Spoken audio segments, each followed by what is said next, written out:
you, Panda?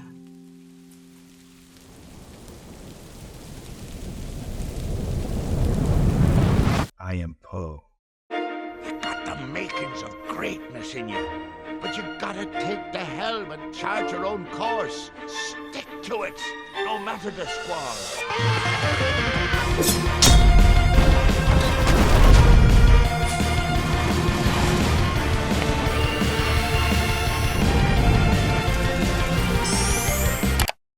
Okay, wait, sorry. Can we just take a second to appreciate how far animation has come thus far? I mean, it's honestly incredible just how much creativity can come within the years of improvement, with not just the technological side of things, but the innovative aspect as well. Animation at its core, and by the Google definition, is the technique of photographing successive drawings or positions of puppets or models to create an illusion of movement when the movie is shown as a sequence. The first set of dated animation goes all the way back to the early 1900s, but the works most of us are probably familiar with has everything to do with Walt Disney, with the star of it all being Mickey Mouse, also known as Steamboat Willie, in 1928. And from there on, the rest is history. And to go even a little further on the history of animation and the topic of today's video being modern day animation— oh, my bad. We should probably finish the intro sequence. Hit it!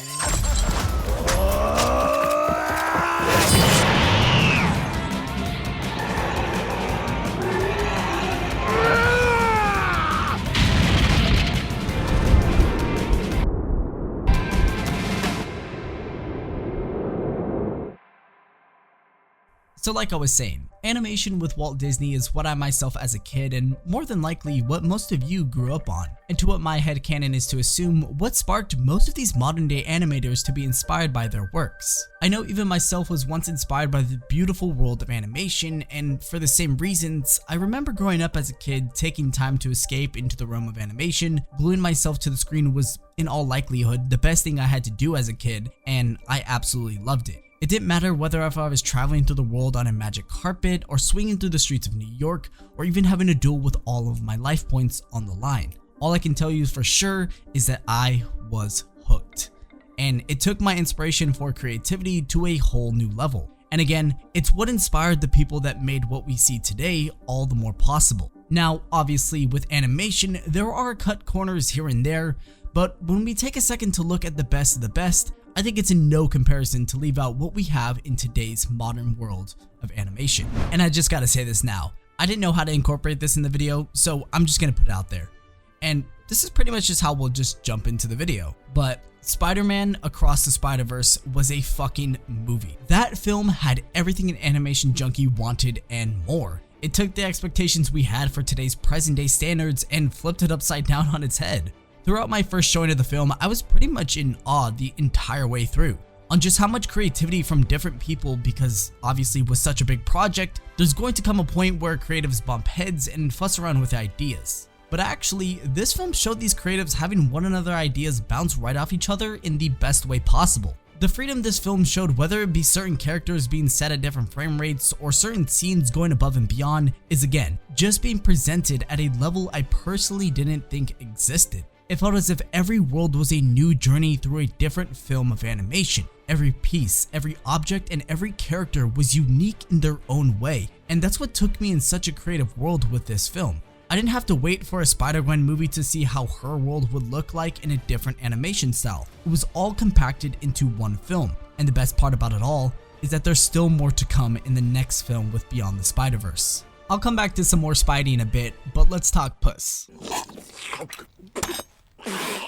Puss in Boots, of course. My God, I thought he meant— DreamWorks for myself has always been in the shadow of what Walt Disney and Pixar could make, but Shrek as a franchise was always a personal favorite of mine, and Kung Fu Panda, Madagascar, Rise of the Guardians, The Prince of Egypt, oh, and How to Train Your Dragon. Maybe DreamWorks was never really in the shadow.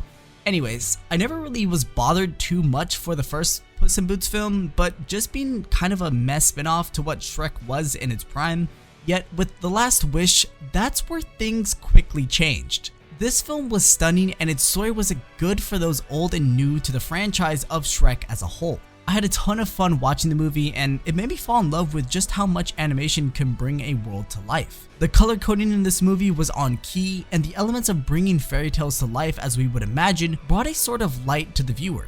It truly felt like a breath of fresh air in what we've had in recent times with any DreamWorks film for that matter, and that's what really stuck out to me. But one thing about me, and if you're someone who is obviously familiar with the channel, is that I love anime. And I know there's gonna be someone in that comment section just that's screaming, but anime is animation, you've been talking about it the entire video. Yeah, well, I'm talking specifically about Eastern media animation now. To be even more specific, I want to talk about what's been servicing the anime world as of late. I'm talking about Demon Slayer, One Piece, Jujutsu Kaisen, and that's probably it for now just because in terms of animation wise. But animation is a scary thing on the East, and it's heavily tied in with deadlines, and when you mesh those two together, it's honestly every once in a blue moon when you get some goat raw peak fire stuff in literally pretty much every single shonen series, if not any anime series in general. More so the stuff that blows up on Twitter, but don't get me wrong, I love my weekly anime, but let's delve into some of the best in terms of that animational factor. One Piece recently has been better than I could ever imagine, with certain episodes being some of the most mosaic, most beautiful episodes of anime I have ever watched. And coming from a story I deeply enjoy and love so dear, it's like receiving a love letter of appreciation towards the series every time we get an episode like these. Demon Slayer is more than likely on a similar boat nearby, maybe not to the level of appreciation I have towards One Piece, but I have to give it props and its flowers. Animation wise at least, it's one of the best in our generation just overall. Including the Mugen Train movie, there are just so many certain scenes in Demon Slayer that make me question and wonder just how did they have the budget to do this? But when you file in the tax evasion, it makes a lot more sense coming from a studio like Ufotable. And obviously, season 3 just came to a close, which, not gonna lie, wasn't the best out of the last previous seasons. Even so, it still stuck out with its animation being phenomenal as per usual. And as most of us are already aware, Jujutsu Kaisen is in the talk of the town as of recent years, with Studio Mappa making its dine and wish to have this anime on top. Season 1 was obviously super incredible with a reminiscent mix of old shonen and what we should be expecting to come out in modern day in terms of its animation. Not to mention, but JJK had already demolished the box office with its first film, and that was as beautiful as one could see, which is crazy to even think about now when we got our first look at season 2 for the series, looking like they just stuck with the god tier level of animation quality for the entire next season of the show that just transferred over from the movie. Likewise, there are also other projects that cover some heavily grounded animation that don't really get the credit they deserve, at least from my perspective. Recently, the second season dropped for Star Wars Visions, which, if you didn't already know by now, it's actually such an interesting concept, and I'm glad that Lucasfilms and Disney decided to go down this route. Because I mean, in the end, it's really the creators that are being able to fulfill their own vision of Star Wars. In spite of that though, essentially, these creators at different animation studios are given free reign to basically re-envision the franchise of Star Wars in their own unique way to expand the world of Star Wars one step at a time. Yet, when the first season dropped, I remember it was deliberately all Japanese studios that work on anime, but don't quote me on that, I'm not 100% sure. But with Visions, there are also going to be a few episodes that are hit or miss, of course, right? But there's without fail at least one or two things that innovate the world of Star Wars in each episode, regardless if it's good or not. But with season 2, it's mainly filled with studios from North America, and I believe a Korean studio, just one, diverting from the typical Japanese studios we would see reprise their appearance in season 2. And again, the same rules apply for season 2 as well, with some episodes being better than others, but still with each episode finding a new way to revolutionize the world of Star Wars for the better. Which in the end, I think is just such a phenomenal and creative idea, just in general.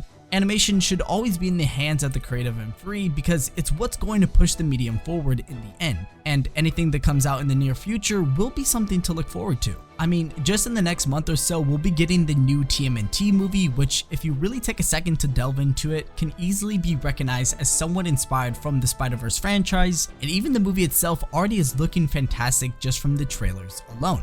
And this next one really goes without saying as well too, but animation just isn't meant for the big screen. Given the somewhat recent Legend: A Dragon Ball Tale animation was without question one of the most fantastic. I have no words to even describe something like this. Animations I have probably ever seen. It compacted everything a typical Dragon Ball fan would love and enjoy from the series, as well as bringing in new elements to a world of Dragon Ball from the minds of the creatives to expand on their vision of Dragon Ball for that animation. And you know, it really was just a huge Sakuga fest throughout the entire thing. I mean, when it comes to anime, that's usually what captivates the audience to say a scene looks good or not. And for those of you who aren't aware of what Sakuga means, it's a sequence of noticeably higher quality used to highlight a particular important scene, by Google definition of course. More commonly known on Twitter or any other social media platform as that one scene from that one show. It really just depends on what you're talking about, to be honest. Sakuga at its core is a huge iteration in the animation world because of the flashiness and quick movements you frequently wouldn't see throughout in an episode or movie. I mean, now just looking at how far it's come, most can say it's still the highlight of most of our favorite moments in a lot of different series that truly makes the most of it. However, animation as a whole just has been a huge factor throughout my consumption of recent media, and hell, ever since I started consuming media in general. To see it come this far in this day and age where potentially, who knows, we might even get our own cinematic universe with animation being the root with that recent Mario movie.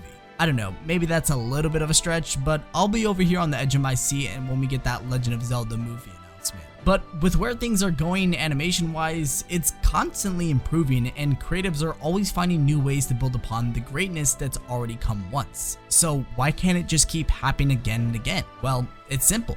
It can, and it already has. So to wrap things up, I want to take a different route and propose a question. Why is animation hit so close to home? What is it that makes us so indulged in this medium? Well, if you were to ask me, it's what makes me feel like a kid again, and who doesn't like the feeling of being free?